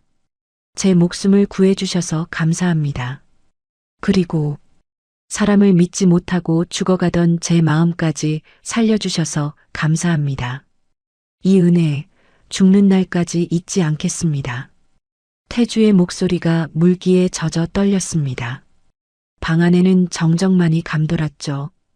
김순경은 코끝이 찡해져 천장을 바라보았고 막내는 얼떨떨한 표정으로 태주의 정수리를 내려다보고만 있었거든요. 잠시 후 막내가 헛기침을 하며 태주의 어깨를 잡아 일으켰습니다. 아이고, 이 양반아. 다 늙어서 무릎 나가면 어쩌려고 일어나. 됐어, 됐어. 밥값 했으면 됐지. 무슨 절까지 하고 난리여. 그녀는 퉁명스럽게 말했지만 태주를 잡아주는 손길은 따뜻하게 떨리고 있었습니다. 그녀 역시 알았기 때문이죠. 이 절이 단순한 인사가 아니라 한 인간이 다른 인간에게 보낼 수 있는 가장 고귀한 존경의 표시라는 것을 말입니다. 다음 날 아침 대한민국은 발칵 뒤집혔습니다. 모든 뉴스 채널에서 속보 자막이 붉게 타올랐죠. 충격. 죽은 줄 알았던 최태주 회장, 극적 생환. 조카와 수행비서의 폐륜 범죄. 살인 미수 및 횡령 혐의로 긴급 체포. 텔레비전 화면에는 수갑을 차고 고개를 푹 숙인 채 경찰서로 끌려가는 최민석과 강지연의 모습이 비치고 있었어요. 민석은 기자들의 플래시 세례의 아닙니다. 오해입니다. 라고 소리쳤지만 이미 그의 몰락은 돌이킬 수 없는 현실이었습니다. 지연은 마스크로 얼굴을 가린 채 흐느끼고 있었는데 그 모습이 어찌나 초라하던지 보는 사람들이 혀를 찰 정도였거든요. 그들의 탐욕이 쌓아 올린 바벨탑이 진실이라는 파도 앞에서 모래성처럼 허무하게 무너져 내린 것입니다. 화면을 지켜보던 태주가 리모컨을 눌러 텔레비전을 껐습니다. 이제 서울로 돌아가야 할 시간이었습니다. 회사는 혼란에 빠져 있을 것이고 그가 수습해야 할 일들이 산더미처럼 쌓여 있었으니까요. 태주는 막내에게 다가갔습니다. 정장을 갖춰 입은 그의 모습은 이제 더 이상 바보배 씨가 아닌 진짜 최태주 회장의 모습이었죠. 사장님, 저 이제 가봐야겠습니다. 그려. 갈 사람은 가야지. 가서 그 썩어 빠진 회사도 좀 고치고 나쁜 놈들도 싹 다 정리하고 그러고 살아. 막내는 쿨하게 손을 흔들었습니다. 하지만 그녀의 눈가는 섭섭함으로 촉촉하게 젖어 있었죠. 태주는 그런 막내의 손을 꼭 잡았습니다. 그리고 주머니에서 무언가를 꺼내 쥐어주었죠. 작은 통장 하나였습니다. 이게 뭐요? 제 마음입니다. 가게 수리도 좀 하시고 따뜻한 보일러도 놓으세요. 그리고 태주는 잠시 뜸을 들이다가 소년처럼 수줍게 웃으며 덧붙였습니다. 제가 다시 돌아올 때까지 이 가게 문 닫으시면 안 됩니다. 저 사장님 밥 없으면 못 살 것 같거든요. 참나 웃기고 있네. 누가 기다린대? 막내는 피식 웃으며 태주의 등을 찰싹 때렸습니다. 얼른 가. 가서 밥값이나 제대로 해. 그 등짝 스매싱은 태주가 받아본 그 어떤 격려보다 더 힘차고 따뜻했습니다. 태주는 검은 세단에 올랐습니다. 차가 멀어질 때까지 백미러 속에는 손을 흔드는 막내와 경례를 붙이는 김. 순경의 모습이 작아지지 않고 남아 있었죠. 차 안에서 태주는 창밖의 겨울 바다를 바라보았습니다. 한 달 전에는 죽음의 장소였지만 이제는 재생의 장소가 된 저 푸른 바다. 그는 비로소 자신이 진짜 회장으로서 해야 할 일이 무엇인지 깨달았습니다. 그것은 단순히 돈을 버는 것이 아니라 막내처럼 사람을 살리고 김순경처럼 정의를 지키는 일이라는 것을 말이죠. 과연 서울로 돌아간 태주는 어떤 파격을 보여줄까요? 그리고 그는 약속대로 다시 이 따뜻한 밥상으로 돌아올 수 있을까요? 어느새 1년이라는 시간이 훌쩍 흘렀네요. 살을 내던 칼바람이 불던 월도 앞바다에도 따스한 봄바람이 살랑거리고 있었죠. 잿빛이었던 갯벌은 햇살을 받아 은빛으로 반짝였고 막내네 횟집 마당에는 노란 유채꽃이 흐드러지게 피어 있었거든요. 횟집 풍경도 많이 달라졌습니다. 덜컹거리던 슬레이트 지붕은 태주가 보내준 돈으로 말끔한 기와로 바뀌었고 외풍 심하던 방에는 최신식 보일러가 돌아가고 있었으니까요. 하지만 변하지 않은 것도 있었습니다. 여전히 손님들에게 빨리빨리 처먹고 가 라고 소리치는 막내의 걸걸한 목소리, 그리고 그 속에 담긴 웅숭 깊은 정 같은 것들 말이죠. 점심 장사가 끝날 무렵 횟집 앞에 낯익은 차 한 대가 멈춰 섰습니다. 검은색 세단이 아닌 짐을 싣기 좋은 실용적인 SUV였죠. 차 문이 열리고 내린 사람은 바로 최태주였습니다. 그런데 차림새가 참 재밌더군요. 1년 전 서울로 떠날 때 입었던 비싼 양복이 아니라 편안한 면바지에 헐렁한 니트를 입은 모습이었거든요. 손에는 명품 가방 대신 서울에서 사온 유명한 롤케이크 상자가 들려 있었고요. 딸랑. 풍경 소리에 막내가 고개를 들었습니다. 그녀는 태주를 보자마자 하던 일을 멈추고 허리춤에 손을 올렸죠. 뭐여? 배씨 왔냐? 온다 간다 말도 없이 불쑥 나타나기는. 말은 퉁명스럽게 했지만 막내의 입꼬리는 이미 귀에 걸려 있었습니다. 태주는 환하게 웃으며 가게 안으로 들어섰습니다. 그의 얼굴에는 지난 세월의 그늘은 온데간데 없고 봄 햇살 같은 평온함만이 가득했으니까요. 약속 지키러 왔습니다, 사장님. 밥값이 떨어져서 밥 얻어먹으러 왔죠. 아이고, 밥값은 무슨. 야, 김순경. 뭐하냐? 배씨 왔다. 상 펴라. 구석에서 라면을 먹던 김순경이 벌떡 일어나 경례를 붙였습니다. 충성. 회장님, 아니 배씨 아저씨. 오셨습니까? 세 사람은 마당 평상에 둘러앉았습니다. 메뉴는 태주가 가장 좋아했던 막내표 동태 매운탕이었죠. 보글보글 끓는 뚝배기를 사이에 두고 세 사람은 숟가락을 부딪혔습니다. 태주는 국물을 한 숟가락 뜨더니 눈을 지그시 감고 감탄했습니다. 역시 이 맛입니다. 서울 유명한 셰프들이 아무리 기교를 부려도 사장님 손맛은 못 따라오더군요. 시끄러워. 입에 발린 소리 하지 말고 뼈나 잘 발라먹어. 막내는 짐짓 타박하면서도 슬그머니 생선살이 두툼한 몸통을 태주의 밥그릇에 얹어주었습니다. 그 모습을 보며 태주는 깨달았습니다. 피 한 방울 섞이지 않았지만 이들이야말로 자신의 진짜 식구라는 사실을 말이죠. 같이 밥을 먹고 서로의 아픔을 보듬어주고 조건 없이 내 편이 되어주는 사람들. 돈으로 쌓아 올린 화려한 성에서는 절대 가질 수 없었던 보물이 바로 여기에 있었기 때문입니다. 식사가 끝나자 태주는 익숙하게 고무장갑을 꼈습니다. 분홍색 고무장갑이 이제는 제 피부처럼 잘 어울리더군요. 그는 설거지를 마치고 횟집 구석의 피아노 앞에 앉았습니다. 뚜껑을 열자 조율이 잘 된 건반들이 그를 반겼죠. 태주는 건반 위에 손을 올렸습니다. 이번에 연주한 곡은 슬픈 쇼팽이 아니었습니다. 통통 튀는 리듬이 경쾌한 봄의 왈츠였죠. 피아노 선율이 파도 소리와 섞여 횟집 앞바다로 퍼져나갔습니다. 막내는 평상에 앉아 박자를 맞추고 김순경은 휘파람을 불었습니다. 그 완벽한 하모니가 월도의 봄을 완성하고 있었죠. 여러분, 진정한 가족이란 무엇일까요?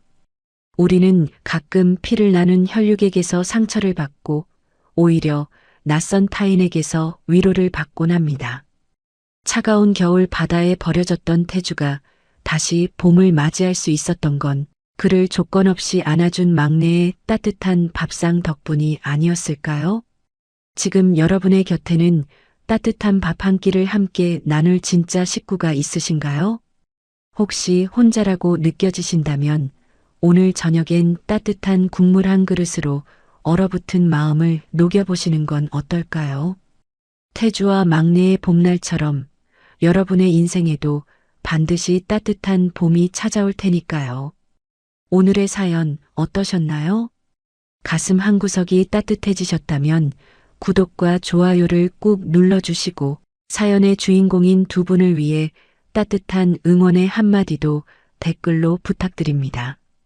당신의 오늘을 늘 응원합니다. 지금까지 달보